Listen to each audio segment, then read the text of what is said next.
It's the wonder of nature, baby!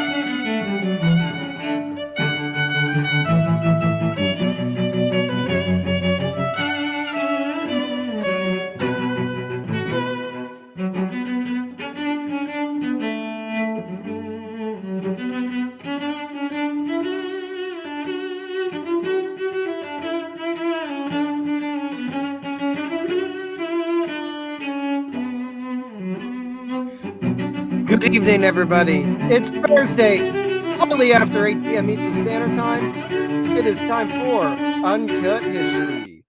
We're live again, folks, and hopefully, fingers crossed, no other freaky technological mess-ups happen today. I know today there was this whole big thing that AT&T, all of their services just dropped. Some saying it's because of a solar flare. Some are saying it's espionage. Frankly, I think our infrastructure is so crappy right now that it could just implode at any moment. How's everybody doing tonight? Let me know in the comments. We are triple streaming here on the TubeView, on the Hatebook, and of course over on Rumble. So be sure to pop in on the comment section anywhere, even if you're going to lurk. You just wave. That's all I ask. Then you're good. You can lurk the rest of the evening.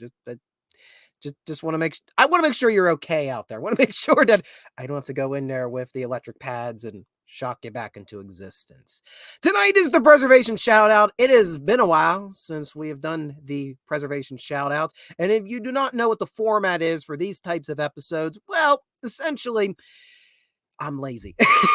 If I throw a preservation shout out, I've had a busy week. So I decided instead of focusing in depth on one topic, I'm going to grab a variety of different sites that deserve to be recognized and deserve to get preserved for future generations. And then we talk all about them throughout the night. So we got 3 different sites tonight to shout out about their preservation endeavors. And I got a lot of other stuff to talk about. I don't know if I'm going to get to all of it. I might. You guys know when we hit the hour mark on the stream, I completely lose the ability to speak in the English language. So we'll see if we get to everything I want to touch tonight. I got this little stack of stuff over here all written down to remind me. Now, it is Cavuary still here on Readout Productions. The past few weeks of Uncut History, we've been talking about caves. Yes, caves. That does count as history. Even though it's actually some of the oldest history we've ever covered on the channel, because we're going back to millions of years back to rock formations and how water gradually erodes it. And yeah, we begin into all of the I think it's called speology, technically speology of caves, but it's also a lot of geography, a lot of topographical. Yeah, geography. Geology. Yeah, well, actually, seismology. Thank you, Val and Earl. So yeah, we're going to talk about 3 caves that I haven't had the chance yet this month to talk about. And yeah, we're going to go right into it. First, I'm going to pop over there in the comment section. Hello, Earl Cowell from far eastern Adams County. Very, very far away on the other side of the Commonwealth of Pennsylvania. Thank you for tuning in. So, what else? I was going to start with something first. Oh, I wanted to mention something very quickly. So, something I really am into is geography. I'm taking away that clip, the joke of it. I'm really into teaching geography and getting people of all ages really onto the idea of where they are in the world, their compass, to get used to their north, south, east, and west. It is frightening how little people know their north, south, east, and west, and especially in school systems today. Not to go too in depth on it, I've had interactions in my place of employment in the past few years where I'll be given tours, and I always like giving a layout of north, south, east, and west because I feel that way it explains a lot about where we're at, why it exists. They don't teach geography in school. It's scary. I've been told that it's not required in the curriculum. So I feel it's essential. This is the Readout Productions PSA, I guess. It is essential to know the compass.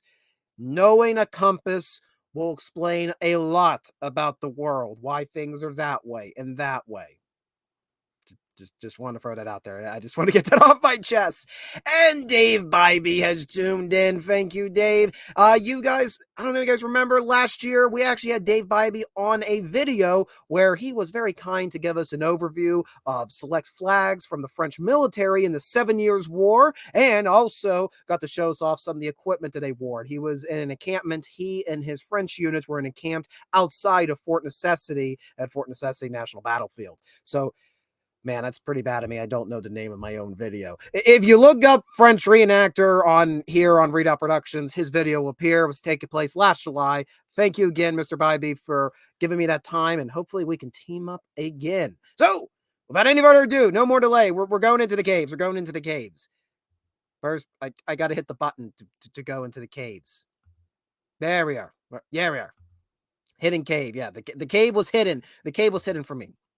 So, as you've learned in our previous installment talking about Mammoth Cave, where else better to talk about caves in the United States of America than the Hidden River Cave, which is in Kentucky. Kentucky got an assortment of caves. The topography of Kentucky is a very karst topography, which is great for creating caves, where it has a large limestone block underneath the surface, which is very susceptible to being eroded by acidic rainwater. Now, this actually is not too far from Mammoth Cave, but this is a separate cave system. It's not part of the world's largest cave system, but it does have an equally fascinating story. So we're going to go down through their website, and actually before I continue, I am going to drop the link right there in the comments section, so you should be able to join in. There it is. So if you want to go explore Hidden River Cave on your own. Now, this cave system originally started to be called Horse Cave, which is the name of the town that it actually resides in today. Hidden River Cave is located beneath the city of Horse Cave in south central Kentucky. Its main entrance is on 119 East Main Street in the center of town. That's right, this is a cave that you can enter in the middle of a metropolis. It's a very, very interesting sight, and you'll see the images later on of the mouth of the cave. It is also the home of the American Cave Museum, more on that later, operated by the American Cave Conservation Association. Now we're going to go down here a little bit farther about an early history of the cave. The village of Horse Cave was founded in 1850 on land surrounding the entrance. Before the modern era, Native Americans and later white settlers made their homes around their good source of water. As early as 1879, attempts were made to set up public waterworks in the cave. Not only did the cave stream provide drinking water, it later provided a necessary force to boost water into towering supply tanks that held water to fight fires. In 1888, a Dr. George A. Thompson moved into Horse Cave to establish a dental practice. So he was moving into the town. He wasn't actually going down into the cave. Yeah, come down here several hundred feet. I'm going to do your dental work down here where there's no light. Purchased the lot for $375. He envisioned the cave as a source of both water and electrical power. Water from a spring in the north wall of the cave entrance was caught in a wooden tub and then hauled to the surface in a clever bucket trolley. Later, the south branch of the cave stream itself became the source of water for the town and the power to lift it to a standpipe located on the lip of the cave entrance.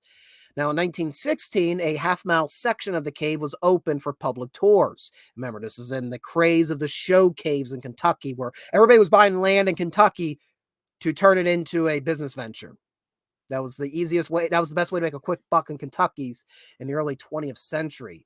As part of this promotion, Dr. Thomas ran a local contest to rename the cave, and the name Hidden River Cave was chosen for tourist use. Hidden River boasted elegant galleries and offered scenic tours along the river's winding course through the cave. And we'll see photographs later on of that cave, of the river that's deep in the cave. It's pretty impressive. This is not a little trickle like the Styx River we saw last week from Oregon caves. One of the tour's most distinctive features, Sunset Dome, is a room at the end of the tour that is approximately 250 feet in diameter and 100 feet tall. The cave, which is yet to be fully explored, was home to a number of rare cave creatures, including a large population of blind cavefish and blind cave crayfish. Since the time of the cave's area being settled, residents would dump trash and inject sewage into underlying cave passages, never realizing that they were contaminating the cave system and their own supply water. By the mid-1930s, the town's water supply was hopelessly polluted, and in 1943, noxious odors were emitting from the cave's mouth, forcing the tours to be closed. In addition to domestic sewage, waste from local industries caused serious pollution and depletion of the stream's oxygen. So what was essentially happening was everything was being dumped, not necessarily they were being dumped directly down the entrance of the cave because that's where they were doing the tours, but because of the groundwater, all of it dripping down from wells and from waste just being dumped it into streams, all of that ended up underground into the Horse Cave system. In the 1950s, oh yeah, we read about it. In 1950s, vile odor permeated the entire business district of Horse Cave during the summer months, and the cave life completely died. In 1963, the community constructed a domestic sewage treatment plant, but unfortunately, the wastewater from that plant was being dumped into dry wells that funneled into the cave system. Over the coming decades, the cave's pollution problem grew even worse. In 1975, thousands of gallons of gasoline were lost in the cave system from a leaking tank. Lost. The gasoline fumes could be smelled in many basements in the area. This does, of course, have a happy end. For several decades, the grossly contaminated Hidden River Cave lay neglected and shunned by humans. The cave streams were void of life, except for strings of sewage bacteria and writhing bloodworms that thrived in a nearly oxygen-free underground water. Gone were the once plentiful blind cavefish that, like most animals adapted to life in the cave streams, regularly require highly stable conditions. The entrance to the cave was nearly invisible to passerbyers. The entrance was covered in buildings, thick vegetation, and high fence. In that photograph there, that's actually the cave entrance, basically right behind him. But you can't tell because of the vegetation. It was easy to ignore the cave, except during the summer months when the fumes arose. In 1992, however, a cleanup effort began at the Hidden River Cave's large sinkhole entrance. Exploration and mapping of the cave also resumed under the leadership of the ACCA after a 50-year hiatus. The full extent of passages is still unknown. In addition, plans to reopen the cave were considered. The first stage was accomplished in 1992 by improving the stairs and walkway to the underground river. Also in 1992, the American Cave and Karst Center was established in historic buildings at the mouth of the cave, once again calling attention to this remarkable natural feature. Remarkable for its unique setting, its inherent beauty, its quintessential geology, and the successful rejuvenation of its underground river system. And there's a team of the ACCA in 1998. And then gradually over time, they've been able to preserve the cave, open up more and more portions for the public to explore. And in 2013, Dr. Julian J. Lewis began a biological is not a word. Biological inventory of Hidden River Cave. The study found that Hidden River Cave's once polluted passages were now home to 21 types of cave species, making the cave a global hotspot for subterranean biodiversity. In 2 decades, Hidden River Cave has transformed from one of the most polluted to one of the most biologically diverse cave ecosystems in the world. And then moving down a bit further here, if my mouse will work. Talking more about how to preserve the cave. Then this is really interesting down here. This is the Sunset Dome. It's massive. It's huge. Deep underneath Horse Cave. With Hidden River Cave now an environmental success story, and the protection that these new agreements put in place, work began to raise funds to construct the walkways and bridges into Sunset Dome, because you had to go across the river, the underground river, to get into this dome. Funding came from the James Graham Brown Foundation, Appalachian Regional Commission, the DART Foundation, and an anonymous gift from the Friends of Bill Austin. The first construction challenge was bridging the 50-foot deep canyon that separated the end of the existing tour from Thomas Hall, the trunk passage leading to Sunset Dome. It was decided to build a 100-foot long suspension bridge. This would become the world's largest suspension bridge inside any cave. Yeah, that's a bit of an overview about Hidden River Cave, how the ACCA have restored this so public can go down and explore the sites, and also gave life to this, literal life to this cave. Over 20 different species now thrive in it. Now, the cave itself is not the only attraction, and that's part of the reason we're talking about tonight. But first, I'm gonna need a drink. I'm gonna need.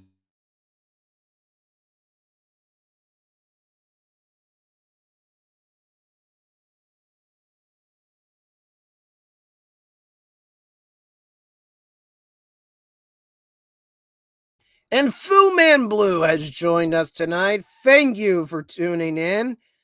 Whoever said Ray is stupid. Sure, that totally wasn't anybody in his chat. Nobody but Ray down. I don't know who that could have been. Anyways, we have a poll current on the YouTube chat for those watching on Facebook and Rumble. Wonder what's going on. If you go to the YouTube chat every week, I try to put a poll in. They're not necessarily related to the stream. This week's is which Ghostbuster do I most closely correlate to? Because somebody who totally is not watching here and is not named after a foo or a man or a blue. He declared me the race stance of history, essentially, which I'm surprised by that because my favorite character in Ghostbusters is actually Egon Spangler. Because I use a lot of jokes relating to Spangler to summarize my life. When people try to ask what are my hobbies or what are you interested in, and I do respond with I collect spores, molds, and fungus. That's not true, but saying, oh, I'm into history probably gives a similar, oh, that's very dry and boring to the average person. All right, back to Hidden River Cave. Intentionally, we're going to the American Cave Museum. So the ACCA, in addition to operating tours of the Hidden River Cave, just a block down, they have a museum dedicated to caves. We'll read a little bit down here. Your visit to Kentucky Cave Country will not be complete without I did unmute, right? Okay. Wow, I was getting worried. I thought I did it on mute. Your visit to Kentucky Cave Country will not be complete without an in-depth look at the fascinating world of caves.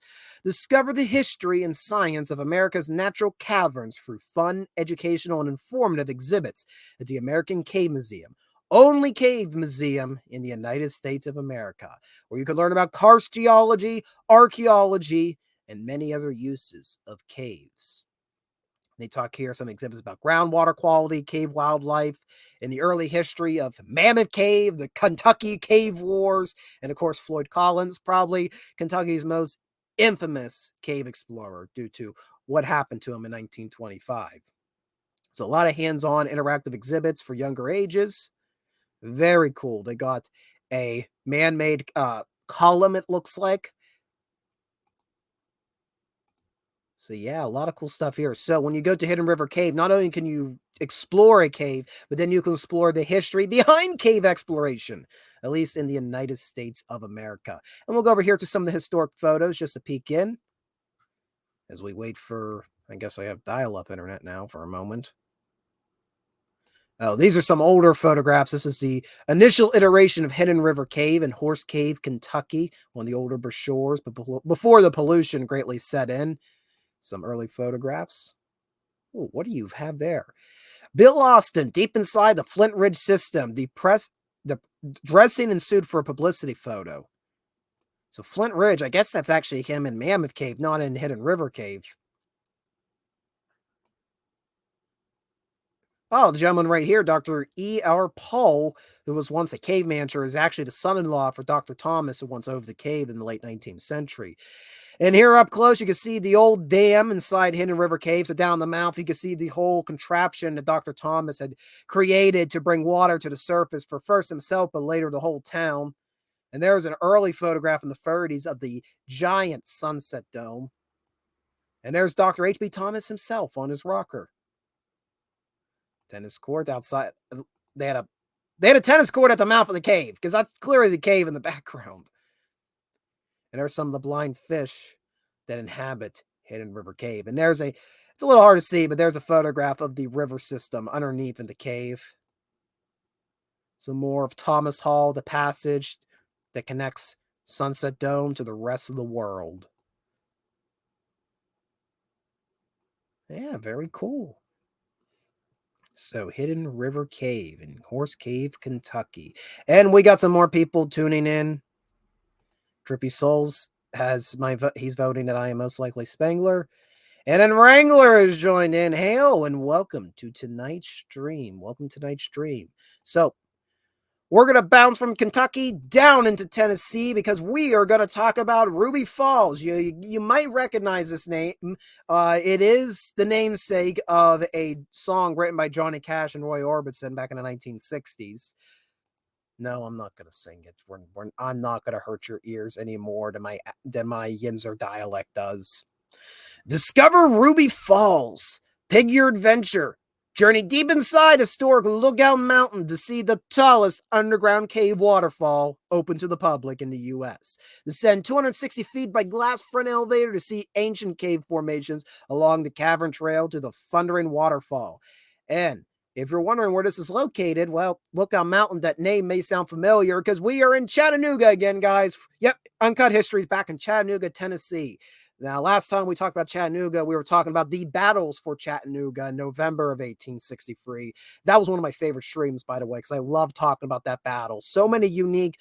The topography of Chattanooga is so interesting because the city is in this, like, I call it a valley. It's actually more of like a bowl that has been made by the Tennessee River. And of course, with this big river carving these massive mountains and gorges, one would, of course, expect that there would be cave systems nearby, and indeed they are. Now we're going to go in and let's see if we can find a little bit about the history here. If not, I'll just shoot from the hip. I'm going to assume, let's see the historical guy. Oh, it's just photographs. Okay. Just photographs. Okay. Okay. Give me some history. Come on. Give me some history. They're very, where's the, you guys need to have like a full history page, Ruby Falls. All right. I think I'm going to have to tell. Oh, no, here we are. Okay. We're good. Okay. You know, all about buying a ticket, but they're really not into the history, which is, oh, there's a little bit written down here, I guess. Oh, wow. Yeah, maybe the 95th anniversary celebration right in front of me. Maybe that'll help. No, actually, that really didn't. So Hidden River Cave really had a big thing on, their cave history, and probably because they have a museum next to it. Not so much in this one. We'll read a little bit here. Favorite destination for over 90 years, Ruby Falls is home to the tallest underground waterfall open to the public in the country. Discover hidden beauty deep inside Lookout Mountain. Pick your adventure and descend 260 feet by glass for an elevator in the mountain and explore the cavern trail to the tallest cave waterfall to the public. Emphasis on that big waterfall. They're really on that waterfall. All right, so I guess I'm going to have to use my brain. I don't like using my brain. So yeah, there's a lovely image there of the actual waterfall, and they are correct. It is the largest underwater waterfall you can go visit to in the public. So the story behind this is this cave does not actually have a natural entrance, at least not to my knowledge.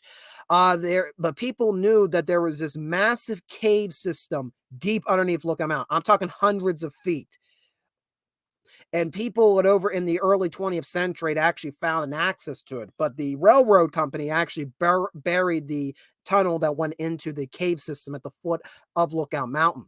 But a businessman in Chattanooga in 1928 decided, hey, I'm hearing about all this crazy stuff in Kentucky, and I've heard there's this big cave deep within Lookout Mountain that may, in fact, even have a waterfall. Why don't we reopen that entrance and make it for the public? Well, instead of going through the bottom of the mountain and then having to work your way up, he decided he was going to burrow an elevator shaft from the top down. So it'd be very easy. It'd be very convenient for the public to get to. You just push a button, go down, boom, the waterfalls. Now, he wasn't initially intending to find the waterfalls first. Again, he was looking for a massive cave system, but he stumbled upon the waterfall and was like, oh, this is awesome.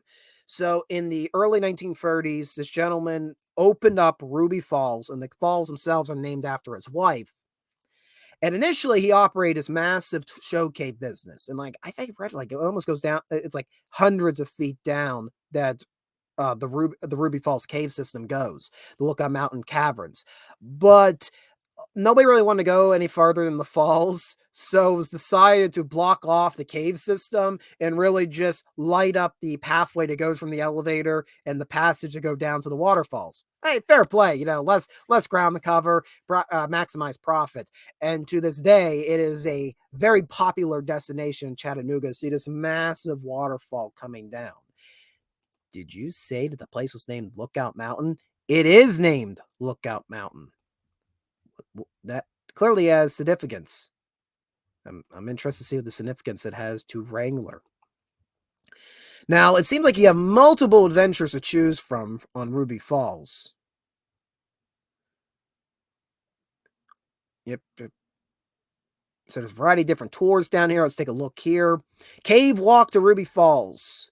Discover the hidden beauty inside Lookout Mountain on a guided cave walk to the waterfall, where you'll be taken 260 feet below the surface to see the fall itself. Express walk through the cave, featuring a basic overview of cave information, recorded audio in a large group format. Cave walk group size based on date and time, about an hour to hour 20 minutes. Then we got some specialty tours, such as a lantern tour.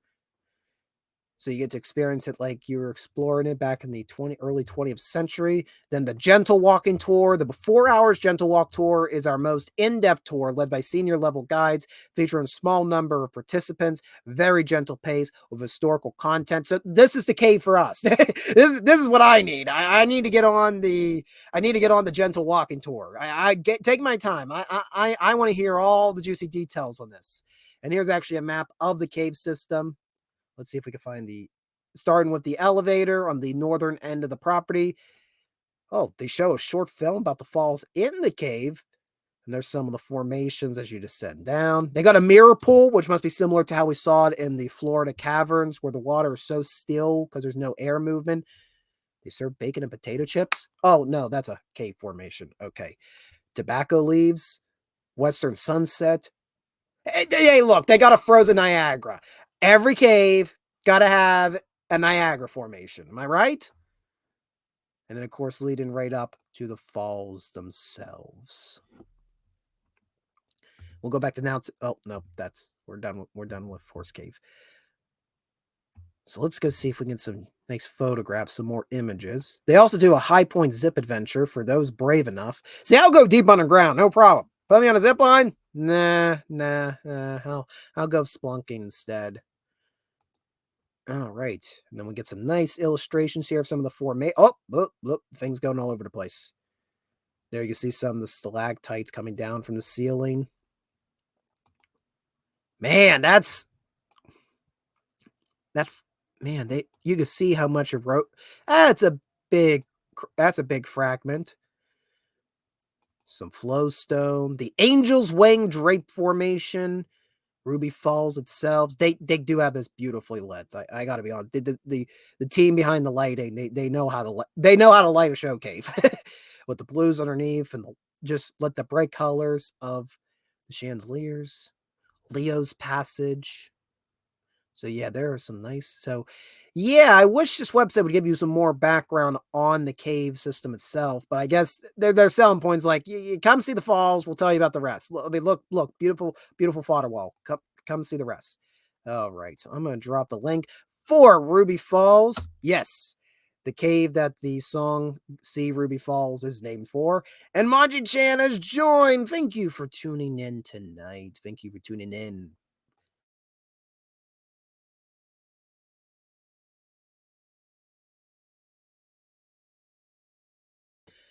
All right. So next one's gonna be a big one. It's actually two different stops.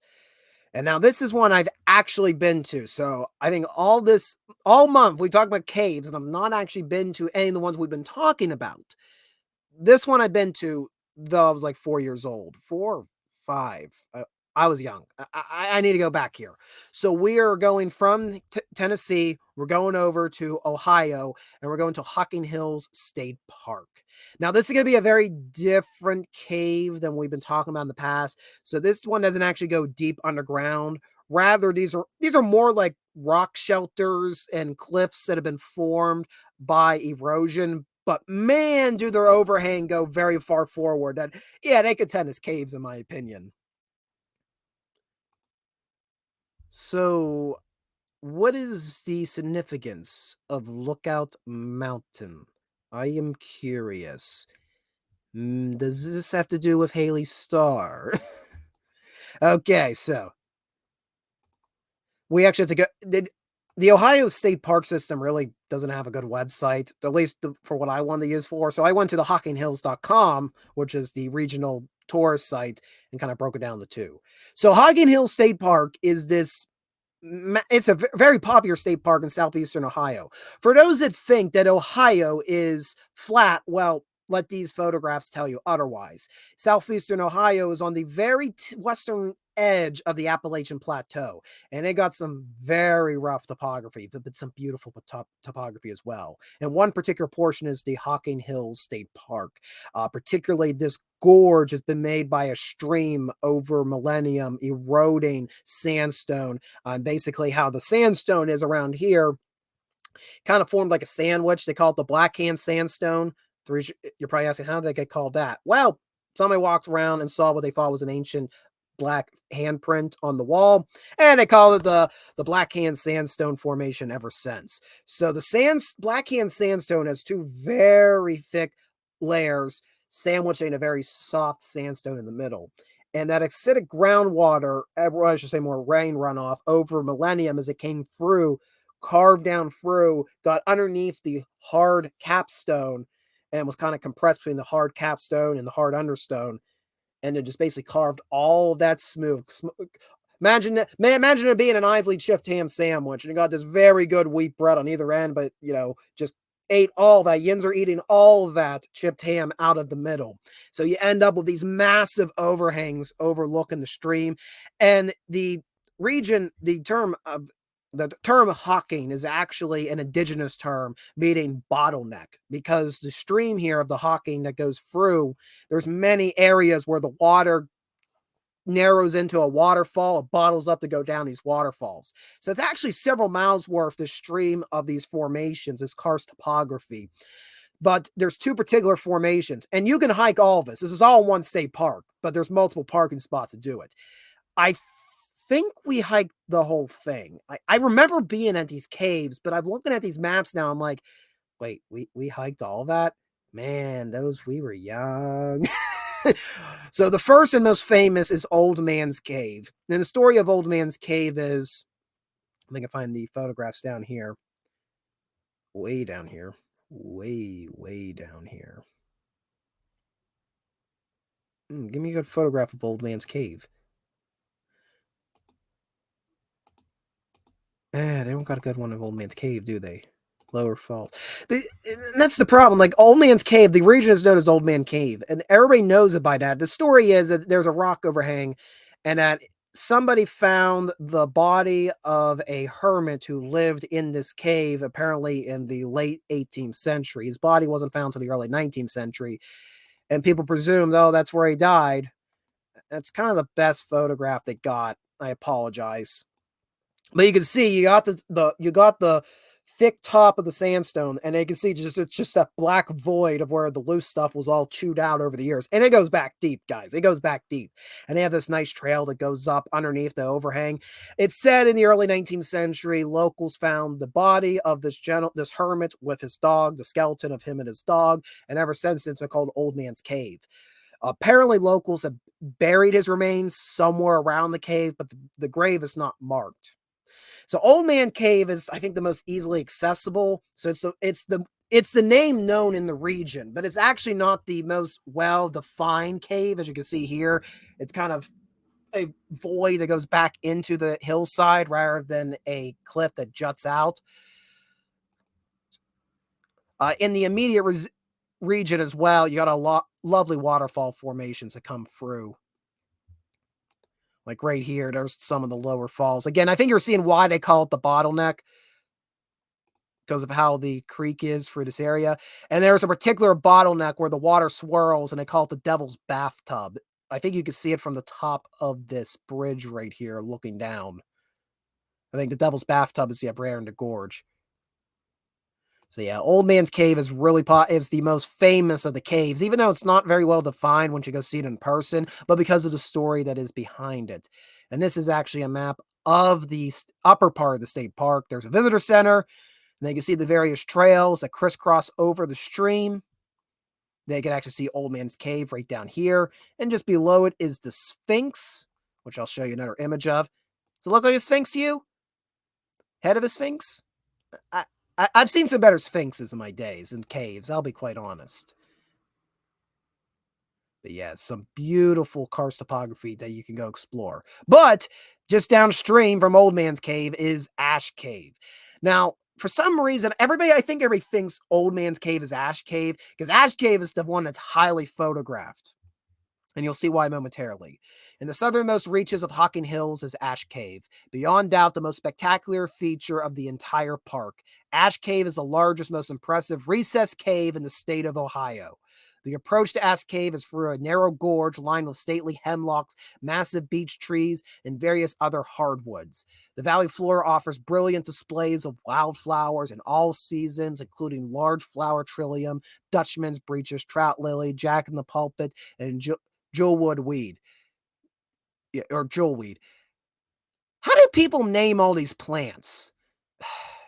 You know, somebody made a there got to be people today make livings off of just naming plants and naming things in science.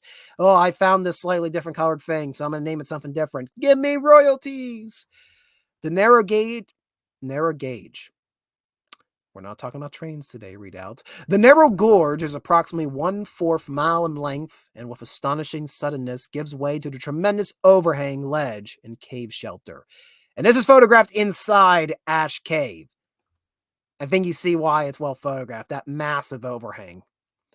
The horseshoe-shaped cave is massive, measuring 700 feet from end to end, 100 feet deep from the rear cave wall to its front edge, with the rim rising 90 feet high. A small tributary of the East Fork of Queer Creek cascades over the rim into a small plunge pool below. The cave was formed like the others in this region. The middle layer of the Blackhand sandstone has been weathered or eroded, while the more resistant upper and lower zones remained intact. Ash Cave is named after the huge pile of ashes found under the shelter by early settlers. The largest pile was recorded as being 100-foot long, 30 feet wide, and 3 feet deep. The sources of the ashes is unknown, but believed to be from Native Americans who were camped in the region. One of the other belief is that the American Indians were smelting silver or lead from the rocks in the area. Still, another theory claims that saltpeter was made in the cave. No matter the source, several thousand bushels of ashes were found. A test excavation of the ash in 1877 revealed sticks, arrows, stalks of coarse grasses, animal bones, and great variety, bits of pottery, and flint and corn cobs. There's no ash there today, guys. The Park Service, they don't want ash in the cave. And there is Ash Cave in all of its grandeur. It's huge. It's massive, the overhang. Of course, it makes sense why there would be like a smelting operation put here, going back into indigenous times. And yes, when I was there, I remember that waterfall. The waterfall was actually more powerful the day we were there than the photograph gives it credit to. It is obvious the cave was used for shelter by earlier inhabitants. The recessed shelter also served as a workshop for Indians, where maidens ground corn and prepared meals, and where braves fashioned arrow and spear points and skinned and dressed game. The cave provided a resting place for travelers along the main trail, which followed the valleys of Queer and Salt Creeks. Trail connected the Shawnee villages of the Kanawha River region of West Virginia with their villages along the Scioto River at Chillicothe. I probably mispronounced that. Mr. Bybee will probably wring my neck for it. The trail was used after the start of the frontier wars to march prisoners captured along the Ohio River to the Indian towns of the upper Scioto River. The old Indian Trail is now State Route 56. So yeah, it's a beautiful place. Like, I want to set a fantasy movie here. Like Lord of the Rings should have, I get why they filmed in New Zealand, but like you could have filmed some Lord of the Rings stuff here. And there's a map of the lower cave area of Hawkins Hills State Park. So yeah, I remember going here as a kid. It is a spectacular sight. Even 4-year-old me, who I gotta be honest, I wasn't really too into natural wonders as a kid. And I always joke if I go to a site dedicated to natural preservation, I'm always like, so what's the history behind it? And that's no disrespect to preserving ecosystems and plant life and the beauty of nature. But I'm a history guy. I get more invested in human story than plant life. But in any case, even 4-year-old me was in awe of just this massive rock overhang and how deep it goes back on the waterfall. It's picture perfect. It's incredible that this was created by Mother Nature. What's going on here? See, history. That's where Hot Rod discovered that the Decepticons were. Oh, it's a Transformers. Okay, Lookout Mountain is Transformers, and everybody's over here like, yeah, Transformers. Where are you at? Where are you at, Redoubt? What's this? You talking about Confederates with cannons on top of it, and they were too high up and couldn't aim their sights down on the Union forces taking it. What Lookout Mountain you talking about? You're crazy. You're crazy. I really thought you were going to answer with sorry. Oh, wow. Everybody's going at it in the comments section about Transformers. While I'm over here just admiring cave beauty. This is my life. But yeah, if you ever get the chance, definitely go check out Hocking Hill State Park. Check out the recessed caves in this beautiful gorge in Hocking Hill State Park. I am going, you guys are just watching me grab all the links. I'm grabbing all the links, getting all the links in there, drop that in there. So if you want to explore possible retracing history in the near future, may or may not. It actually is in reach of me. Well, it's about like a 4-hour drive to get out there. My parents did it. I guess I could do it. There's a lot of really cool cabins out there as well. There's also a tourist railroad. So they have the only publicly operating steam locomotive in Ohio. So, there's always at the food or thought there's a steam train that operates not far from this formation. Food for thought. Anyways. So yeah, that is the preservation shout out for tonight, but we got more to talk about. We got some time. I know it's a little early. We got some more time. I got a little list down here. So first I'm gonna have a drink of water. Man, I'm eating a lot of water tonight.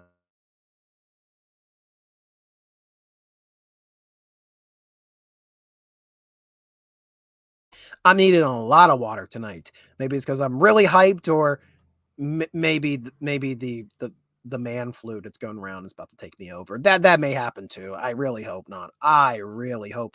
Hey, thank you for tuning in, James. I'm hoping you're enjoying the stream. And indeed, Earl, I agree. Natural history is history. So there's a movie that's going to come out this spring. Well, what, spring, summer? The Civil War from A24 Pictures. Was it Alexander Garland is the director, or it's like Andrew Garland, something like that. Trailer came out a month or two back, and everybody riffed on it because of the "What Kind of American Are You" meme. God, I think this movie is gonna be stupid. Now, this is probably because how I am the way I am. It's very interesting that they're making this in 2000, letting it be released in 2024 when, if you go to the wonders of Microsoft, let's go over there just for a moment as I'm talking. We can go over to the wonders of Microsoft Edge, and they'll give you all the doom and gloom of the world. So it's very curious that they're going to release this movie that's about in the near future. What if America went to civil war? And then you open this up, and it's just endless doom and gloom of, it's just all this. Welcome to the. Oh, actually, not doom and gloom. Hey, look, Odyssey becomes first American lander to reach the moon in 52 years. Woo! That's positive news. That's actually more positive than I thought it was going to be. But look, it's right there. Civil War trailer. New footage for Alex Garland's American Apocalypse. What if America went to war? I just don't like this as like a pitch. Like somebody went in there and it's like, what if there was a civil war in America? Because, there's this little thing, that occurred between 1861 and 1865 called the American Civil War. And, the United States actually just split apart, and southern states fought against northern states over a variety of debates, including the ownership over the debate of slavery, and battles were waged all across the country. And anywhere from 600 to 800,000 Americans died. Cities were ravaged, destroyed. Countrysides were obliterated by these armies. But what if there was an American Civil War? I can just find the pitch stupid. It's like, can we invest our resources in producing something, documenting an actual event in the Civil War? Instead, they always fail. They always fail with these historical depictions of the American Civil War in cinema. Instead, they're going to do their, what if it occurred in the 21st century? Which, granted, I will give you the whole, 19th century and 21st century are very different things. We have different technology. We're dealing with maybe different causes. That is fair. But there's something about these trailers are just giving me off the impression that the creators behind it had the audacity to not even think about the fact that there was an actual Civil War 160 years ago, and that, this is a new thing. It's like, we're hitting new ground by debating this. I just find it stupid. I just find the pitch stupid. If you're going to enjoy it, please go. And if you do want to enjoy it, I'm glad for you. This pitch is stupid. I don't like this stuff coming out. I want historical. Use the past to teach what could happen in the future. It's like, this is what happened before, guys. So, you have all these stories, perfect. They're basically gift wrap for you that you could adapt. But instead, no, we're going to go shoot in 21st century America. And we have this weird thing where apparently Texas and California are uniting and breaking away from the United States. And it's just going to be stupid. And yeah, it's just, now, good thing that we always reference Ken Burns' Civil War as well. Ken Burns' Civil War. I mean, so there won't be no confusion on that end, but it's just like, ugh, I know there's the part of my brain going, wait, read out. You got to let it come out, and people are going to like it. And, you're wanting something very different than what the creator's making. But then there's the other half of me going, no, there's enough people out there that will just blindly watch this and go, wow, what good thing that this has never happened in America before. That we have people out there that would be that oblivious to the fact that there was this massive American Civil War. And you can argue that people are still fighting it to this day in the comment sections of Twitter.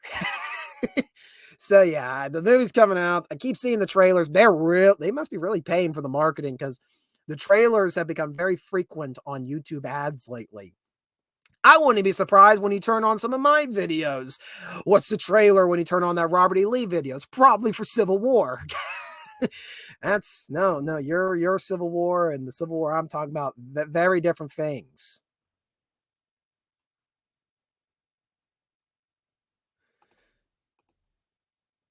I don't know. The Civil War is one of the few things people actually remember happening in this country.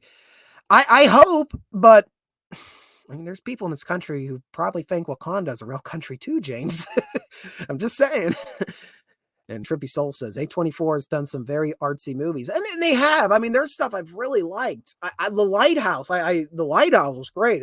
I probably enjoyed mostly because Willem Dafoe's in it, but as a period piece, God, what the Edgar brothers did, the fact that they found the lens that apparently nobody knows how old it was, and nobody knows who made it, and they used it for several shots in the film, and the only way they could get these effects was from this unknown lens.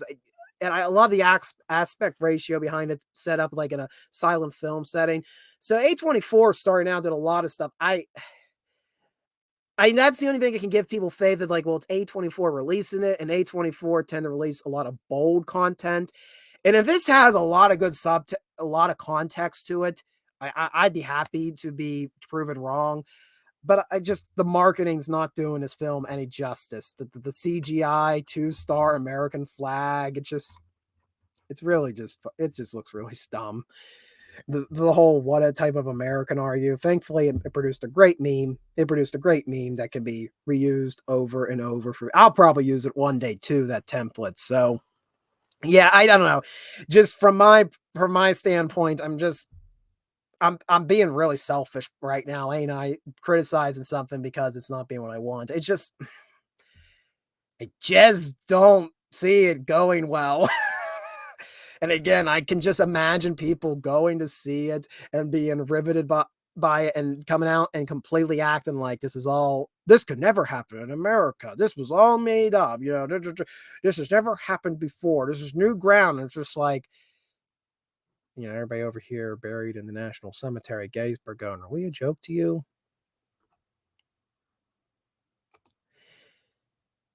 And James come back with they release stuff from different creatives. It may be the same production company, but probably not the same creative team. Let me go and see what has Alex Garland made. Just kind of going back there. Oh, I thought it was coming out sooner. Apparently, this is coming out now. This is coming out now. Okay, no, not till April. Okay, I thought somebody said the premiere, and I'm like, wait, what? It's coming out now? Oh, like Alex Garland, his bibliography, The Beach, Tesseract, The Coma. He did Ex Machina. He did Annihilation. Oh, he did Men. You could just hear me just getting depressed. And it says here he's uncredited as the director of Judge Dredd. That was a Pete Travis project, I thought. But it says here that he wrote and produced it. Was he like an original director and then got kicked out? So yeah, Ex Machina. And the truth be told, I've never seen Ex Machina or Annihilation. I've heard good things about Ex Machina. I've heard some interesting things about Annihilation. I have heard not good things about Men. So, oh no, I see a trend here. But that's just my rant. I think you can get a heck of a lot more. I think you get a heck of a lot more mileage in this day and age, trying to take this unknown story of the American Civil War and adapting that into like a cinematic sense. I think there's a lot. I'm not even talking like battle. I'm literally talking civilian stories. Man, for years everybody has said, wouldn't it be awesome to have like a band of brothers for the American Civil War? Like there's so many regiments on either side you could choose from to pick, and you could follow them like Band of Brothers follows Easy Company. I right off the top of bat, I would probably pick something like the 11th Pennsylvania Volunteer Infantry, which one of the longest continually serving regiments in the war, which I'm totally not biased about because that's the unit I portray. But you could also portray like the 24th Michigan, which were one of the Iron Brigade regiments. You can portray the Irish Brigade. On the Confederate side, there's so many different units you could portray. Like, I think something like that is something the country could really use right now. Something like that. Or I've always said, you could set a miniseries and just tell the civilian stories of places like Gettysburg or Fredericksburg, and just tell what those people's, especially Fredericksburg, because Fredericksburg, that place got waste too. If there was a town in the United States that suffered more from the American Civil War, it was that town, because where it's located on the Rappahannock River, constantly was between the two armies moving. There's 4 major battles fought in and around that town before the war is over. You'd have to give 3/4 of the cast Scottish accents. No, I'm not gonna bring that one up, James. We don't need to speak that film critic's name. So yeah, I don't know where I'm going. I'm sure somebody's gonna clip this one day and like, Read That Productions gets owned. Look how selfish he is. He wants everybody to be a historian and learn from history. It's just, he doesn't care. He doesn't care about artists. It's just, I see these trailers. The trailers have been intensifying. This is just really stupid, in my opinion. It's just a really dumb take visually on an American Civil War, especially if you're said, whoa, what if it happens in the 21st century? It just looks dumb. This is like, this could be handled with far more sincerity. This is not going to be sincere, in my opinion. And rant done. Let's do some more positive stuff. Let's talk about books I've been reading. So I am been deep in this book lately. I've been in several books, but This is the only one I have on me because the other one I've loaned to a friend. The other one I borrowed from the library. We're going to talk about all of them. But first is Brandywine by Michael C. Harris. I'm almost done with it. We just got to the end of September 11th, 1777. So the battle just ended. This is one of the most recent studies of the battle that lost Philadelphia. For those that are not aware, yes, Philadelphia, then the American capital during the Revolutionary War, was held by the British Army for an entire winter, this winter of 77, 78. That's the same winter that Washington, the Continental Army, would encamp 20 miles northwest of the city at Valley Forge. Now, a lot of people know the story of Valley Forge, but a lot of people don't know how we get to Valley Forge. And that's the story of Brandywine. It's the story of a Continental Army that is not unified.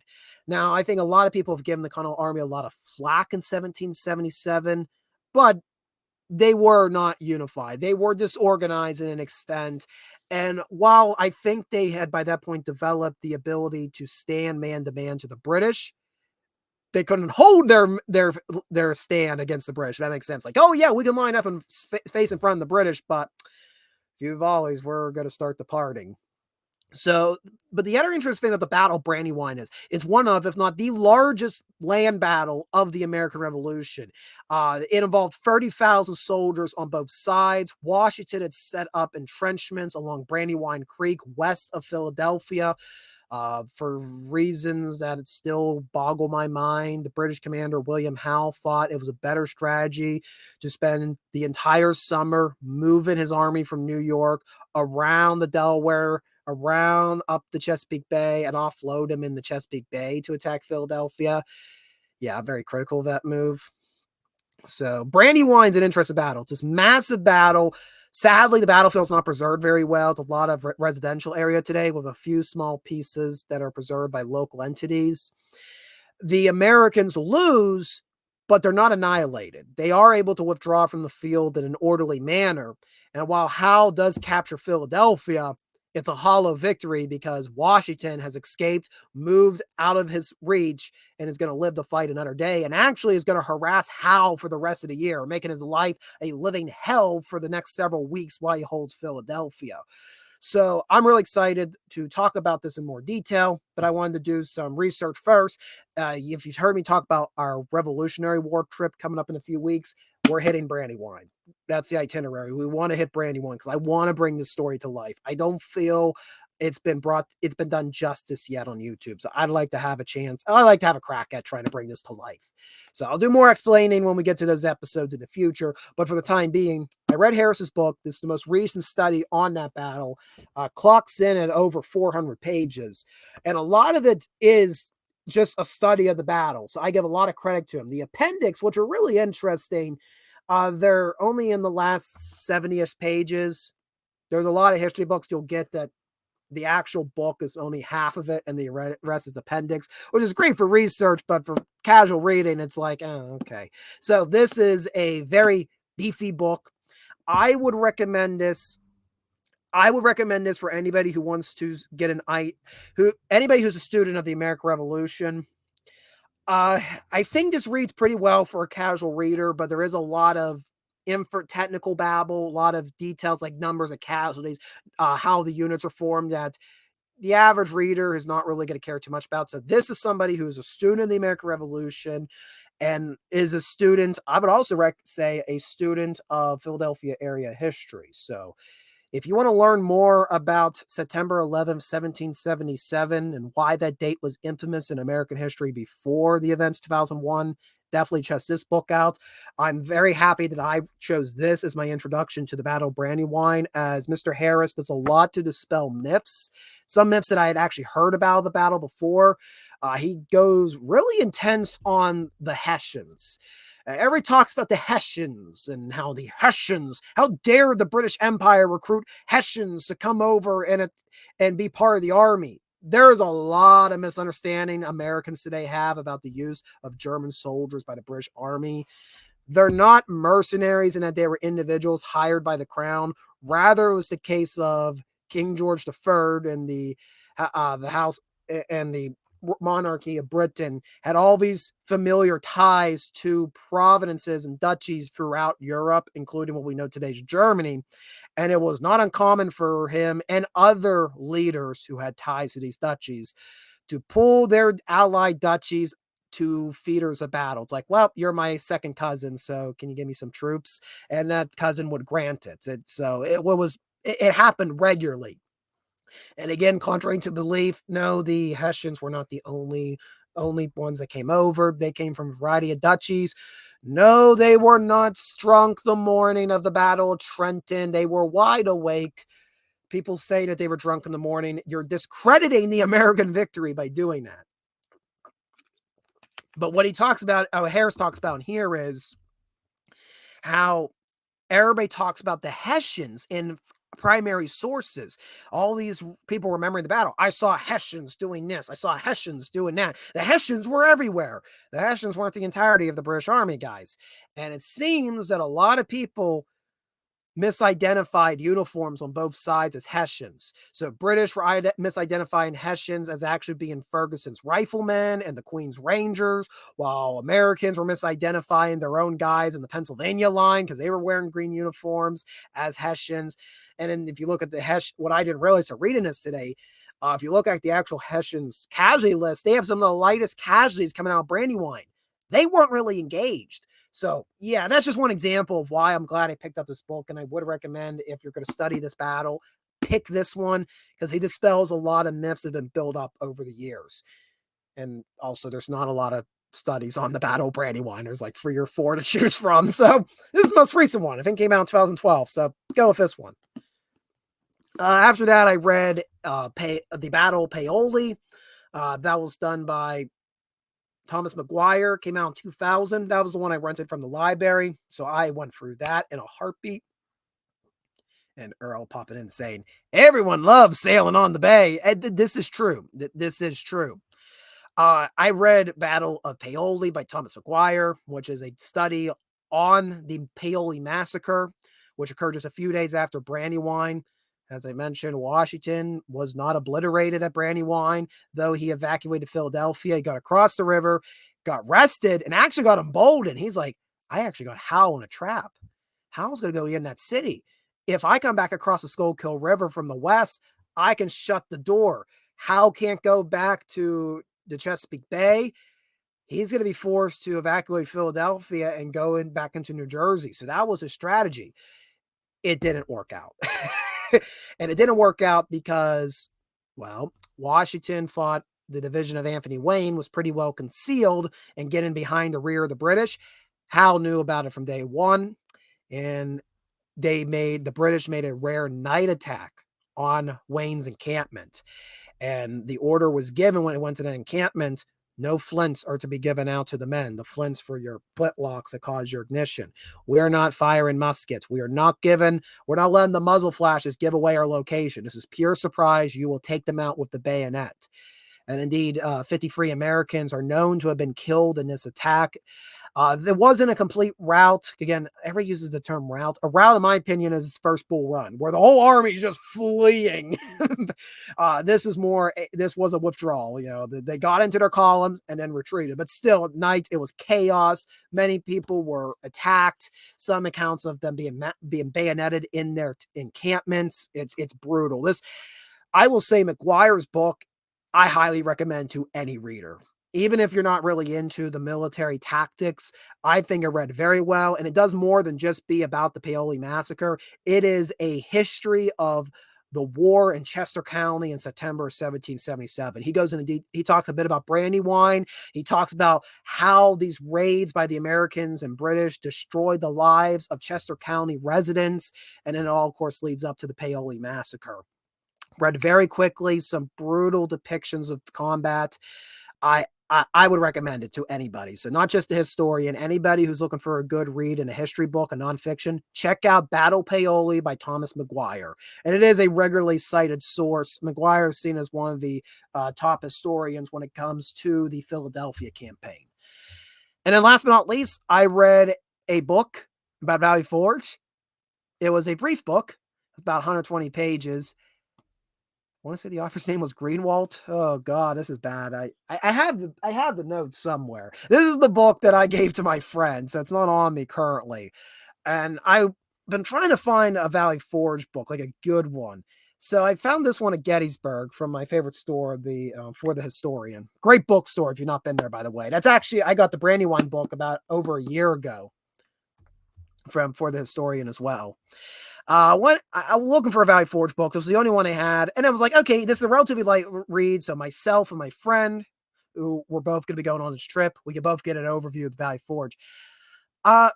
Really good introduction on the Valley Forge. Does really good on laying out everything. Very brisk. I wanted a little bit more meat. I wanted a little bit more meat about Valley Forge. So a lot of it to me was just a refresher of information I'd already read, but now in an organized manner. So yeah, the author's name was Greenwald, something Valley Forge. I would recommend it for somebody who's going to visit Valley Forge like myself. If you want to get an overview of what was happening in the encampment at the time, the political war that was going on. No major battles fought at Valley Forge, but boy, was there a political one between Washington and the Continental Congress. If you're familiar, you may have heard about a thing known as, you may have heard a little thing known as the Conway Cabal and stuff like that. So we'll talk about that when we get to Valley Forge in a few weeks. But yeah, so yeah, this book by Greenwald about Valley Forge, very brisk, very good as a guide to people who are going to explore Valley Forge, give you some extra context of what's happening. I want a little more meat on the bones, though. So those are my history book reviews. And let me know if you want like a proper book review of Brandywine or any other history books that I read in the future. I've been considering about doing that for the channel, just doing reviews of history books, because I've had some people, both here on YouTube and those that know me through the A Drink with Crazy Guild, that asked me for opinions on history books, stuff that'd be good for them to get into. So if you want me to start making short reviews about the books I read, let me know in the comments below. Now, pivoting over to fiction, I like finishing off my streams by shouting out a piece of culture. So typically a fictional piece of culture that's just been added into the zeitgeist pretty recently. And I do this because while we're a history channel and we talk about nonfiction typically, it is important that we shine a light on new myths, new allegories, new fictional worlds being made. Because nonfiction directly inspires fiction, and fiction, let's be honest, tends to grab people a lot better than nonfiction. So it'll tend to inspire our future generations a lot greater. And right now, I feel that our culture, especially in terms of literature culture, in terms of visual media, our pop culture is sick, guys. Okay, I'm just going to cut it short. It's sick. Look at Hollywood. It's burning. It's right over there. I can feel the heat of it. 1,000 miles away. It's burning. I can feel it. I can feel the burning heat from Hollywood as it falls into the Pacific Ocean or wherever, or Hades or wherever it's going. They can't figure out, why is nobody coming to see our movies? Well, when you hate your audience, they don't want to go see your movies. So let's talk about some independent creators. And tonight we're talking about one creator, but we got several pieces. Got this in the mail a few days ago, and I'm excited to delve into it. This is part of Bonsard Vocal's Steampunk World, the Association of Istar, which is a multiverse. He is setting up a steampunk multiverse. And well, I'm always a sucker for steampunk. I like my steam locomotive, so yeah, I go right into steampunk.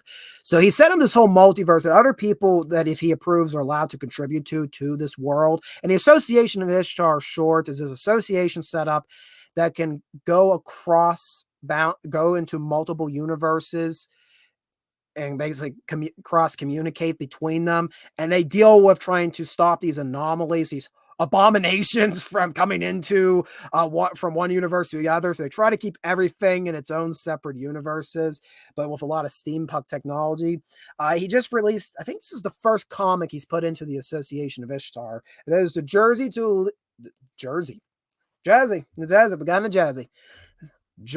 Elysium, the Remains of Babylon. And there's the front cover for it. So it's one of his first comic books going into his world. I'm going to read the back cover to you.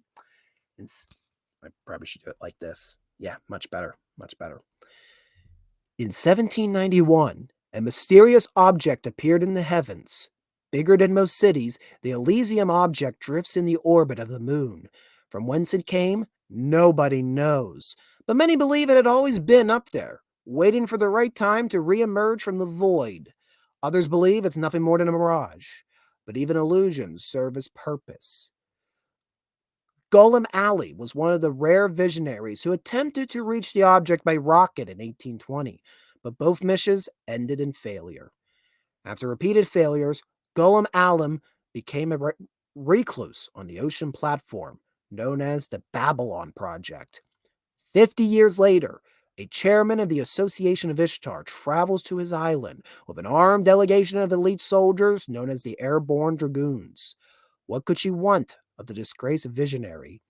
The Associated Ishtar is a series created by Bonzard Bokal in collaboration with various illustrators from around the world. The association is a clandestine organization investigating abnormal events called rifts, portals to other worlds. Most are harmless, but some lead to planes coming together with more advanced human civilizations or alien life forms. So yeah, that's the selling point for the first comic book in the Association of Ishtar world. This was initially a Kickstarter campaign that I think you could now buy these regularly, but I was able to back them so get an early release. And I'll just show you some of the cover. I have actually not had the chance to read it yet, but I'm just going to show you some of the lovely illustrations. Johan Alexander, I believe, was the illustrator for this comic. But that was not the only thing I got. That's not the only thing. Actually, no disrespect to Alexander Bokal, I was more interested in this than the comic, but this is going to be awesome. Anwen, an adventure about responsible doll ownership. So Anwen is a doll that shows up throughout the Association of Ishtar. That is actually a close acquaintance of, do we pronounce her name? Igraine, who was one of the major characters in his one of his recent novels, Bound for the Styx. So Ingrain is the protagonist in that installment. But Ingrain's closest companion is Anwen, which is a doll that may or may not be alive. It's kind of, yeah, you kind of just leave it there. You don't talk about it. Ingrid. Sorry. Thank you, Wrangler. Well, it's Ingrid, but it's Igraine. Ingrain. Bless your heart for picking that name, Bonzard. So yeah, main character of our book has this cute little doll. Is awesomely illustrated, little creepy looking. So he decided to make a short novel about Anwen coming to life and having adventures. So let's just read a little bit about the back of it. For most of Ingrain's life, she and her doll Anwen were inseparable. However, as Ingrain grew older and took on responsibility of a secret operator of the clandestine Association of Ishtar, she left Anwen behind. But after returning from a mission, Ingrain makes a stunning discovery. Anwen the doll has come to life and is now running around in need of Ingrain's guidance. But there is more to this playful Muppet than meets the eye. Anwen is a cozy but mysterious side story of the Association of Ishtar, a series of steampunk and cosmic mysteries. The events take place after the second novel in the series, Bound for the Styx, marking the beginning of a new chapter in Ingrain's life. So yeah, this is just going to be really fun and cute. Looking forward to it. So yeah, looking forward to this. I saw the cover. I'm like, I'm going to have that now. That's going on the shelf. Probably these will be post Rev Trip reads. Again, I've been not in addition to reading Brandywine, I've been catching up on Catching Fire, because on my second channel, the Hetero Crow Media podcast, which is operated by myself, a humble collector, and our co-host Jess, we've been talking about the Hunger Games books. Now, my co-hosts have not been able to join us, but I've been getting some guest hosts when we talk about the Hunger Games, and we'll be reuniting this weekend to record the next installment. We're going to talk about Catching Fire. So I still got to finish that. There's actually quite a bit to go on Catching Fire. I chose Brandywine over Catching Fire as this evening's read, but I'm gonna finish Catching Fire tomorrow and Saturday. I promise. I know Billy's watching somewhere. I know he's watching, ready to drag me down into the cellar of a Mogwai to read some atrocities once again. So I've been reading a little bit of Catching Fire, reading a lot of Brandywine. Haven't had time to get into the new Ishtar stuff. Hopefully once this trip's over, I can get into it. And one more thing came in. Yeah, you can buy postcards. I like postcards. Gotta like postcards. I got a collection also when he released Bound for the Sticks. I gotta find a way to display them on the wall. I'd love to have this on the wall behind me. I just haven't had time to find the right frame. I need to get smart for 5 seconds and measure out what this frame would hypothetically look like, and then go either buy it or find somebody to make it. It'll be a little awkward because the postcards, it'll be a very oblong rectangle. Yes, Wrangler. He is always watching. Well, that does it. The list is filled. I did it, guys. Woo, we did it. Another edition of Uncut History in the bucket, out of sight, out of mind. But before we go, there's a few little things I want to mention that if you've been watching this whole time, or you just tuned in right now and you enjoyed tonight's stream, be sure to hit the like button down below if you're watching on the TubeView, the Hatebook, or Rumble, because when you do that, it lets the algorithm of that website know, hey, history videos, people apparently like that. People do like learning and being educated. Let's promote that some more, allow that to have some growth so more people can see it. That's the name of the game here, folks. So if you hit the like button, hopefully we can build up more historical content, not just for Readout Productions, but for all historical channels that are on the TubeView, on the Rumble, and on the Hatebook. Now, if you have not done so already, consider subscribing here on Readout Productions to be the first notified when we go live and when a new video comes out. Like this Saturday, new episode of Retracing History drops 6 p.m. Eastern Standard Time. We're going to be exploring a almost forgotten cemetery in Gettysburg, which I've always wanted to go explore. Haven't had the chance till this previous trip. So really looking forward to that. There's the graves of 30 United States colored troops at this cemetery, and it's in the process of being restored. So it's going to be a great episode that you should stick around to see this Saturday at 6 p.m. Eastern Standard Time. But to be first notified, be sure to be subscribed here to Readout Productions. And if you want to go the extra mile in support of me, I do have a Ko-fi page, kind of like Patreon's, a little bit like that. I don't do Patreon. Me and Patreon, I'm going to keep a 6-foot pole between me. And so I'm going to keep a brown best musket between me and Patreon. There's reasons. But if you do want to support this channel financially, you could go to Ko-fi. You could do a one-time support to buy me a cup of coffee in the morning. I'm going to need that tomorrow. Long day, work tomorrow. That's going to be a good day, but need that cup of coffee. And if you want to become a member, if you want to join the garrison here at Readout Productions to help fortify history, it's a small amount for the membership. It's $2 a month. You'll get access to scripts, including from previous Uncut Histories. Sadly, there's no notes for this stream because this was me kind of winging it. Again, a lot of reading, not a lot of time to do research. So if you become a member of our garrison, you get access to the scripts to Uncut Histories of past and select other videos. And you also get digital postcards, basically photographs of my travels. And before we leave, Wrangler drops a 420. Thank you for dropping at 420. All right, guys, we are going to head out. I am going to rest up my voice. Thank you guys for tuning in.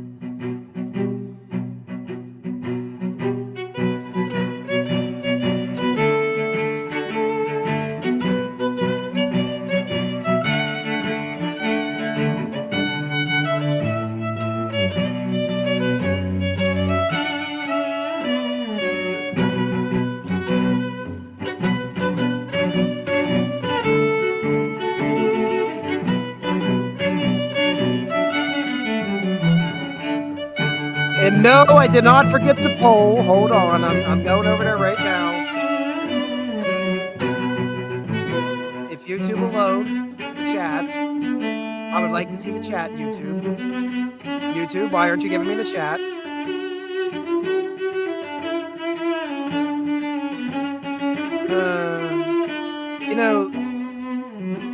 YouTube won't let me get into the chat. I just got a blank screen. Is that just...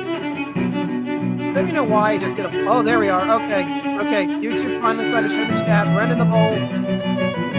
And apparently I have most in relation to Egon Spengler. With Ray stands a close second. But I have no wit and charm of Ernie Hudson or Dylan. I'm a nerd. Thank you guys for tuning in. Have a good night.